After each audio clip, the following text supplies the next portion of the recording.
the English city of Salisbury. After years of spying for the British, as reward, it's hard to beat a life here. Sergei Skripal, lucky to escape a Russian prison in a spy swap, retired here far from prying eyes. Even a longtime neighbor said they'd never even seen him. Today, though, some neighbors were reluctant to speak, and there's no hint Skripal planned to be gone from the quiet cul-de-sac for long. It's particularly shocking that an incident such as this appears to have happened on a quiet Sunday afternoon in our cathedral city. The journey into the center of Salisbury would have taken only minutes. Skripal, joined by his daughter, Yulia, visiting from Russia. We don't know exactly when, but father and daughter probably stopped in this restaurant, now shuttered as a precaution. At 3:47 p.m., a camera then picked them up on a stroll. They then made their way to a nearby park, where an eyewitness noticed they'd collapsed on a bench after what police say was a suspected exposure to an unknown substance. The focus for them right now is trying to determine what the substance is that was involved in this case, because that will help determine whether this indeed was an attempted murder. And if so, could it have been the work of Russia? Because he spied for Britain, many would have seen him as a traitor long after he was swapped.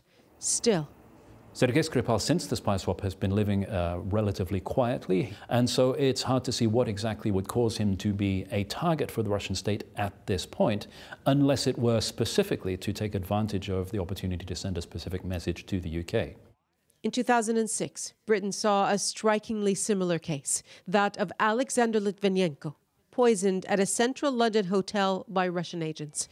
His widow, Marina Litvinenko, told CBC News, in such cases, there have to be consequences. We're talking about people involved in all this security service business, to be under sanctions, not being allowed to go to UK or to Europe. Police acknowledge it is a very unusual case, serious enough that the counter-terrorism police are now leading the investigation. Nala Ayed, CBC News, Salisbury, England. There are so many questions about what really happened. One of the biggest, as you heard Nala say, was what was that substance that made the Russian spy and his daughter and 2 first responders sick? Some suggest the synthetic opiates fentanyl or carfentanil might have been used, possibly weaponized versions, maybe in an aerosol spray.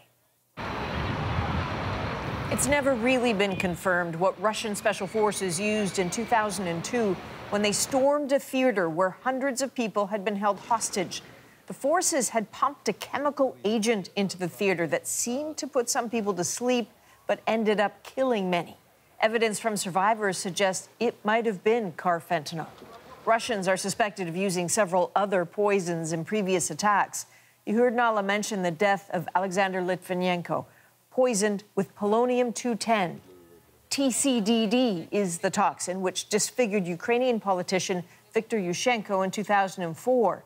And back in 1978, journalist Georgy Markov's assassin used a device hidden in an umbrella to inject him with the deadly chemical ricin as he waited for a London bus.